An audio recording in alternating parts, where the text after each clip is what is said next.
All right. Hello, I'm still Floyd Mueller from the Exertion Games Lab. Now I'm going to talk about supporting the creative game design process with the Exertion Cards, together with my co-authors, Martin Gibbs, Frank Routier, and Darren H.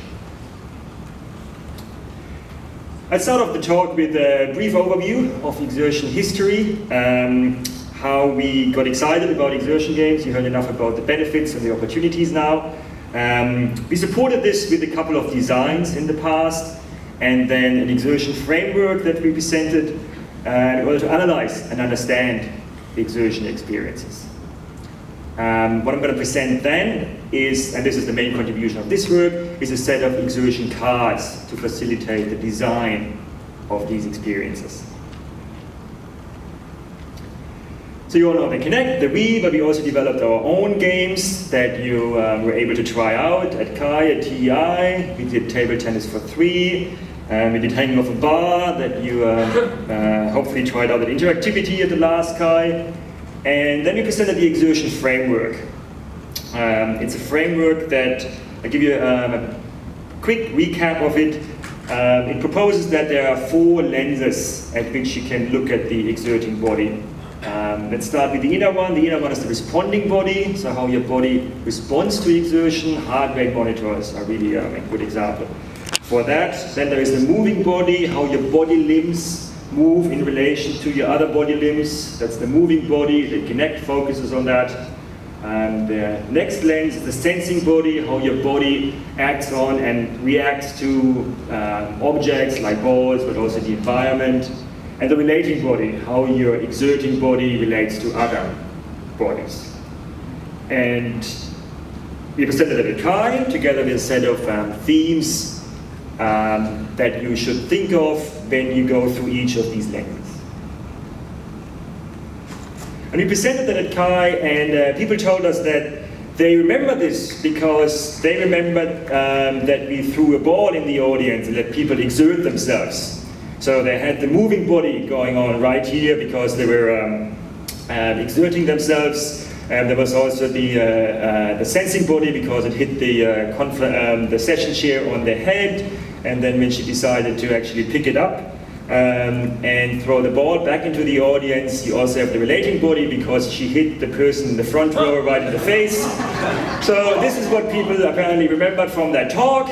I hope they also remember the framework, but we definitely facilitated some laughter, so we learned from this that exertion can also trigger memories, which is exactly what we want here. So I hope that you also remember this talk. So in response, I brought another ball along, and I'm going to put this here, so you hopefully also remember this talk. All right? Thank you.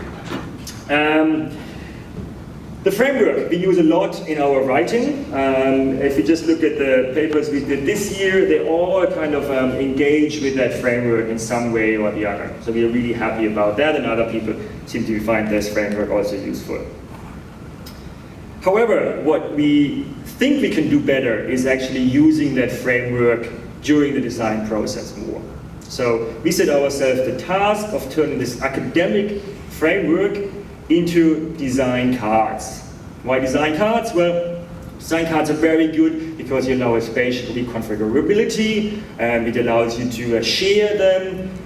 We didn't come up with the idea of design cards. Design cards have been around for a long time. IDEO has some very famous design cards for all sorts of design challenges or design tasks. There's also design cards specific for game design. Jesse Shell turned his book into design cards in order to support designers better.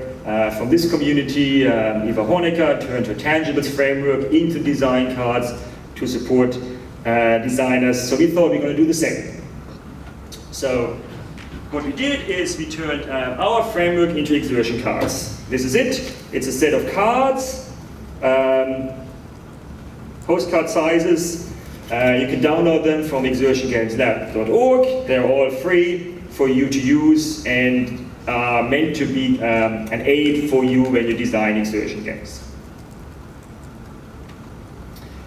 I show you I show you just one to give you an overview of the structure. They all look the same. They've all kind of got the same structure. This one here starts off with the title in the middle called Bodies in Harmony. And then we have a provocative question in the middle, and we ask, to what extent does the game encourage designers we want to trigger designers to think about that. And it's not, there's no easy yes or no answer, it's rather a dimension, so you can support this theme to a lot or a little. So on the right we have, as an example, capoeira, which is Brazilian martial art dance, and that obviously encourages or supports bodily synchronization to a large extent. And if you do that, we remind the designer that it has benefits and it can facilitate cooperative pacing. But you can also choose deliberately not to support it, or at least to a limited extent. And if you do that, for example, fencing, it reminds me of fencing, where you're always trying to do the opposite of bodily synchronization. And the advantage there is that you support a tactical change of rhythm. And every card has the same structure. It's questions to remind you of the different options that you have as a designer. So I thought, let's play and then use the cards to design. And I'm curious if this is going to work in this room, but we're going to try this. But you have to put your laptop aside, because I don't want you to break your laptop. All right? So what we're going to do is I'm going to divide this room here into fours. So you guys are one team. Now I'm going to look at you exactly. So you are one team, and you are going to get one ball here. All right? So, and then we have another one. So you are team 2. I'm going to start with you, and this is all that bit there. All right. And there's some more. This will also hopefully help you remember this ball. So you guys are, hold it. And you guys are another two. So you go this way, and you go this way. And you're team number 4, right? And hold on. So what I'm going to do is, I'm going to say 1, 2, 3, go. And then when I say go, your goal for each team is to pass that ball to the person behind you, and then get the ball to the end of that ball. So it has to touch that ball. Once it touches that ball, you do the same thing this way around. So you pass the ball forward, and the winning team is who gets that ball to touch this ball here. All right? So you're going to try this out. I'm going to say 1, 2, 3, go, and then you go. All right? Clear? Okay. 1, 2, 3, go.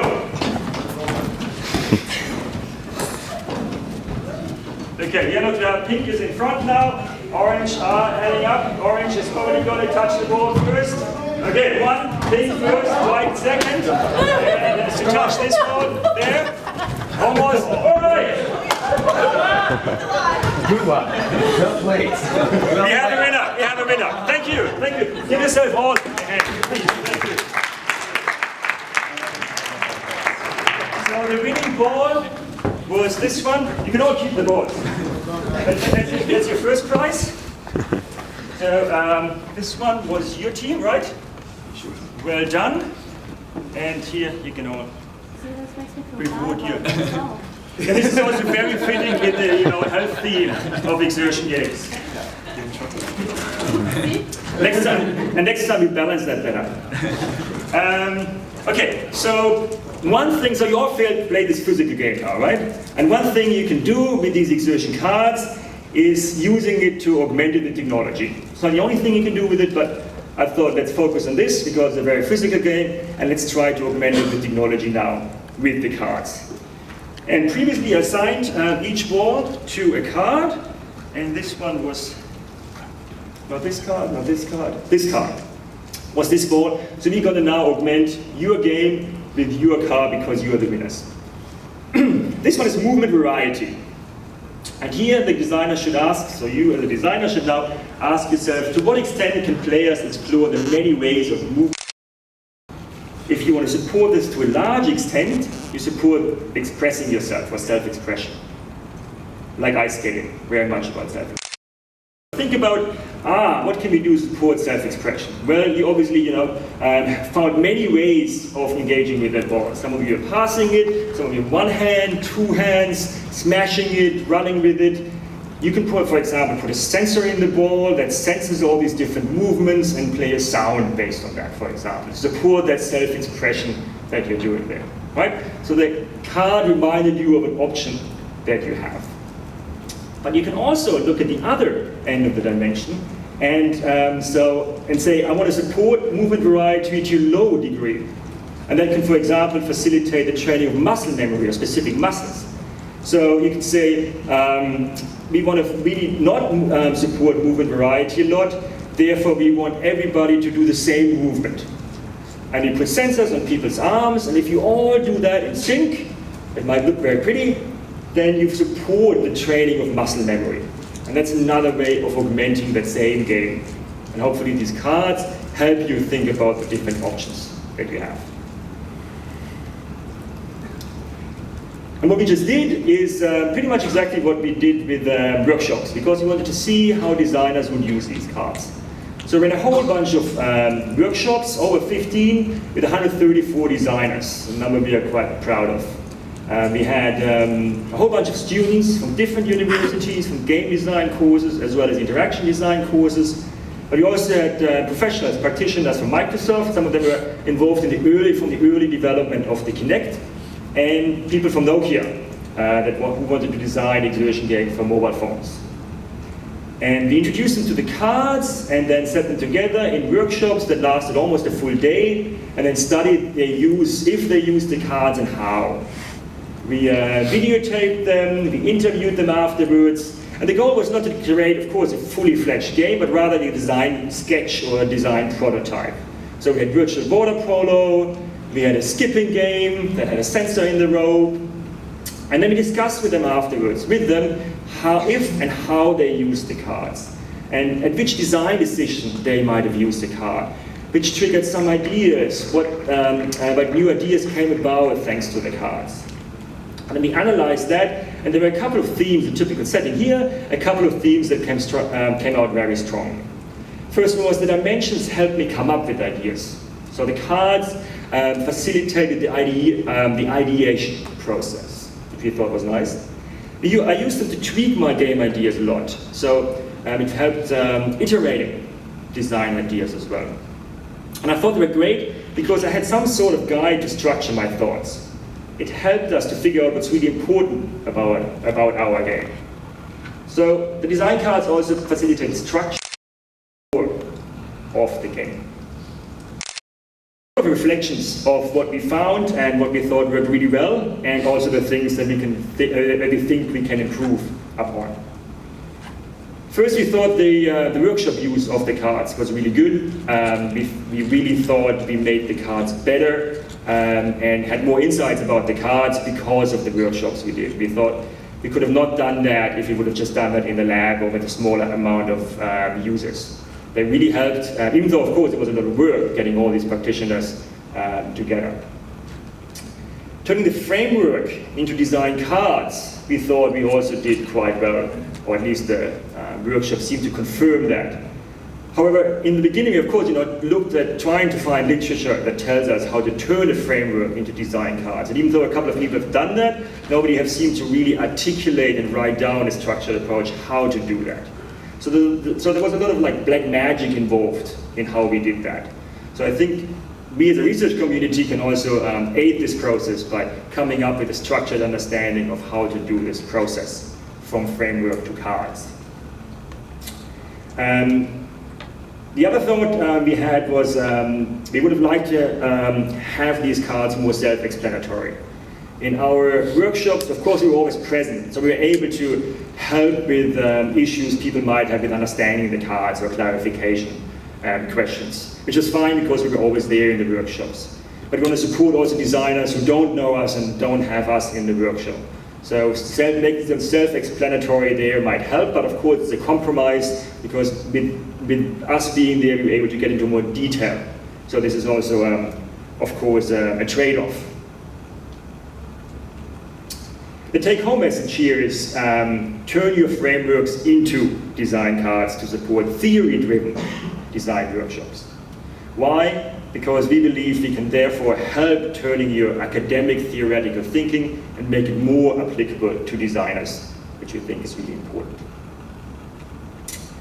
And that concludes my talk on supporting the creative game design process with Exertion Cards. please go to our website, exertiongameslab.org.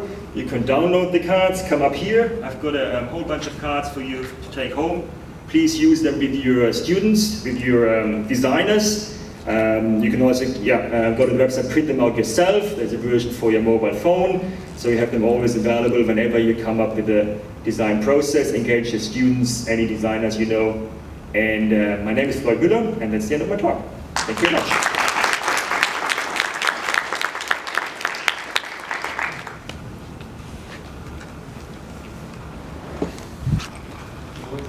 From UNSW Australia.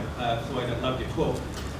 Just last year I tried using Eva Horniker's card set with some third-year undergrad students. And I think the thing that would be really useful for these card games is like an introductory video introducing the framework and how the cards might apply to that. So because often they would really struggle because they had never quite internalized that framework in order to understand how to apply the cards to it. But just a quick video of each one and then showing how the cards apply to it would be a really easy, good resource to have. Yes, yeah, absolutely. That was in relation to our point about the self-explanatory power of the cards. Because yes, we realized that we were always there and we introduced the cards to them. And how the designers use them if we are not there was definitely one critique of our own work. Because we started off with the assumption, all right, this is us, this is our workshop, this is how we run it. So that's definitely a thing that we can improve on in the future. And I like the idea of videos. I mean, that's a very powerful medium. And we thought of different ways of incorporating these cards into like a YouTube instruction video, for example, where you can actually click through as part of the video. You can skip to the bits that are more interesting to you if you have some prior knowledge and so forth. So, yes, great, thank you. Hi, Floyd. Hamilton from Queen's University. I was wondering if we can use your cards to design also games for people who have different disabilities. Yes. I truly believe so. We haven't done this, so I can't promise you for sure, but I'm pretty damn confident that it should work. So if not, you can have a bet about it. I'll eat all the chocolate that's left over. Bethina ARA, two quick questions or a comment. So did you do some sort of card sorting task to develop the cards for the dimensions that people think of in terms of exertion games? Because that would speak to the first question, right? If that's how we naturally think about games and sort of how we kind of characterize them, that could be really, that could tie them together. You know, the dimensions that we think of, you know, like, I'm not sure what those dimensions would be. Second is, it seems like the exertion cards could be a way to evaluate the games as well. So not just generating ideas, but generating classes of kind of measures that they could then use to measure how effective their game is on that dimension. Great 2 points. Let me start with the last one. Yes, I think you are right, and I'm confident that you could also use them for validation. Again, we don't have any data for that, but again, I'm pretty damn confident, and I'm going to eat more chocolate if I'm wrong on that one. First question, what's the first question? Well, just the dimensions that you use to generate the cards. So Ah. The point was, how do we use these, right? And